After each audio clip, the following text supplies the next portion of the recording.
Leaders కావాలని. Let's hope so. మీకు మాదిరి చౌదరి గారు అందరూ మీ వాళ్ళు ఆలోచన చేయాలి. మళ్ళీ మీ దగ్గరకు వస్తా. పూడి తిరుపతిరావు గారు బీజేపీ సీనియర్ నాయకులు, అధికార ప్రతినిధి, వారు కూడా మనతో జాయిన్ అయ్యారు.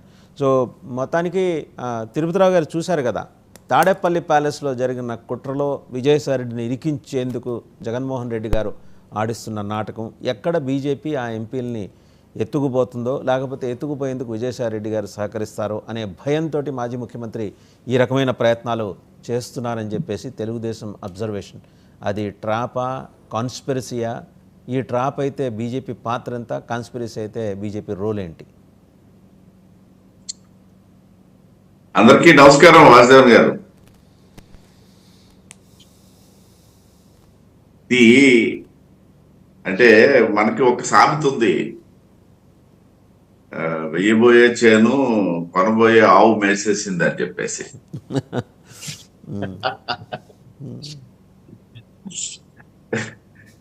ఇక చేనే వేయలేదు, ఈ ఆవు కొనలేదు, మేసేసింది. దానికోసం పంచాయతీ నడుస్తుంది.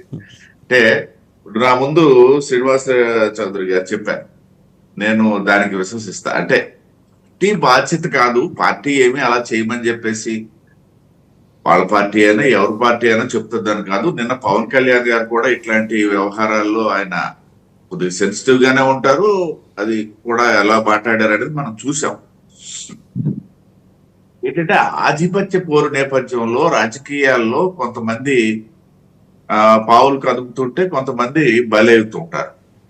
అది వాళ్ళు మీరు చెప్పారు జగన్మోహన్ రెడ్డి గారు అని చెప్పి, లేకపోతే చౌదరి గారు చెప్పారు జగన్మోహన్ రెడ్డి గారి తాలూకా ప్లాను విజయసాయి రెడ్డిని ఇరికించడానికి. ఇవన్నీ కాంక్రీట్ ఎవిడెన్స్లు ఎక్కడా లేవు. ఒకటైతే వాస్తవం, ఇక్కడ మనం గమనించాల్సింది ఏంటంటే, అంటే ఆ ఇష్యూకి ఎందుకు అంత ప్రాధాన్యత వచ్చింది అనేసి అంటే, ఎవరైతే బాధితురాలు లేకపోయినట్టయితే ఆవిడ బాధితురాలు అనడానికి కూడా అవకాశం లేదేమో. ఎందుకంటే బహిరంగంగా కొన్ని ప్రస్తావనలు ఆవిడ చేసిన తర్వాత మహిళగా సానుభూతి ఉండొచ్చేమో గాని కావాలని చేసింది అన్నటువంటి వాదనలు వినిపిస్తున్నటువంటి నేపథ్యంలో what ever it may be, మన దగ్గర అయితే కరెక్ట్ సమాచారం. ఆవిడ ఏదైతే ఆవిడ భర్త ఉన్నాడో తను చేసినటువంటి ఆరోపణల నేపథ్యంలో వచ్చినటువంటి ఆ తీగ అక్కడ కదిలింది, ఈ డొక్కంతా కదిలింది అనేది ఒక రకంగా మనం మాట్లాడుకోవాలి. వాస్తవానికి ఆవిడ భర్త కనుక ఆవిడ సపోర్ట్ చేసినా లేకపోతే ఇష్యూని వేరే విధంగా చూసినా ఒకలాగా ఉండేది. ఆవిడ భర్త దాన్ని బ్లాస్ట్ చేశాడని అయితే నేనైతే భావిస్తున్నాను, నా దగ్గర ఉన్న సమాచారం. ఈ నేపథ్యంలో ఏంటంటే ఇవన్నీ ఊహాగానాలే. ఏదైనప్పటికీ రాజకీయ క్షేత్రంలో వ్యక్తిగతమైనటువంటి అంశాలకి ఖచ్చితంగా తక్కువ ప్రాధాన్యత ఇవ్వడమే మంచిది. అది లీగలా ఇల్లీగలా అనేది మళ్ళా వేరే అంశం. ఎందుకంటే మా వరకు మేమైతే ఇటువంటివి మా పార్టీ ఖచ్చితంగా అసలు మాట్లాడని కూడా మాట్లాడదు, సస్పెండ్ చేస్తుంది వ్యక్తుల్ని.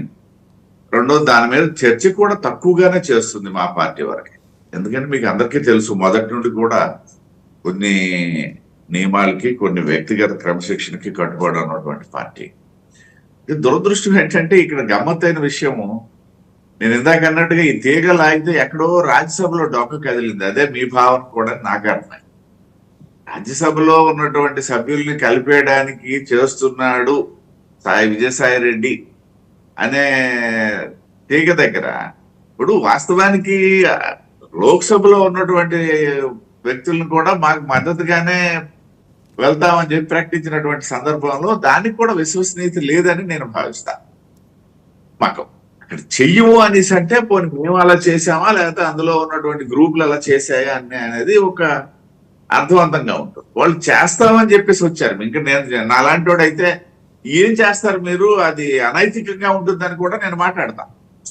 ఎందుకనేసి అంటే మేము ఇప్పుడు గతంలో తెలుగుదేశం పార్టీ మాకు సపోర్ట్ చేసింది అనేసి అంటే అది వేరు. అక్కడ తెలుగుదేశం పార్టీ బయట సపోర్ట్ చేసింది. ఇవాళ పరిస్థితి అది కాదు. రాష్ట్రంలో మేము తెలుగుదేశం పార్టీ జనసేనతో కలిసి మేము పనిచేస్తున్నాము. ఎన్డీఏ ప్రభుత్వం ఉంది ఇక్కడ, అక్కడ కూడా ఎన్డీఏ ప్రభుత్వం ఉంది. ఈ నేపథ్యంలో వైసీపీ మాకు సపోర్ట్ చేస్తుంది అనేసి అంటే నా బట్టి వాళ్ళు నేను అది కరెక్ట్ కాదని చెప్తాను. అవసరం లేదనేది అది వేరే విషయం. మళ్ళీ కరెక్ట్ కాదు. ఎందుకంటే మేము కూటమిలో ఉన్నాం. గతంలో తెలుగుదేశం పార్టీ మాకు సపోర్ట్ చేసేటప్పుడు మేమేమి వైసీపీతో కూటమిలో లేము అక్కడ, కాబట్టి ఎవరైనా సపోర్ట్ చేయొచ్చు. బట్ ఇవాళ పరిస్థితి కాదు. మేము కూటమిలో ఉంటుండగా వాళ్ళు సపోర్ట్ చేస్తాము అనేసి అన్నారనేసి అంటే అక్కడ అది ఒక రకంగా అయితే అనైతికమైనటువంటిది.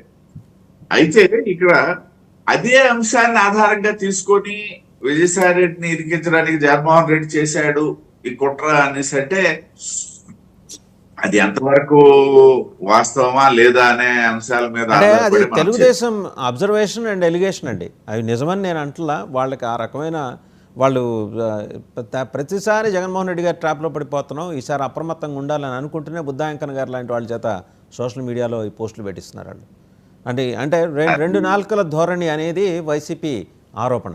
ఓ పక్క వాళ్ళ నాయకుడు ఏం చెబుతున్నారు, నిన్న మాట్లాడినప్పుడు మనం రాజకీయ ప్రత్యర్థులు ఆయన కానీ ఈయన కానీ ఇద్దరు కూడా చాలా స్పష్టంగా ఉన్నారు, పవన్ కళ్యాణ్ గారు కూడా.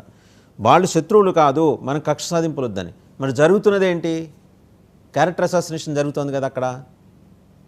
మంచి ప్రస్తావన చేశారు వాసుదేవన్ గారు.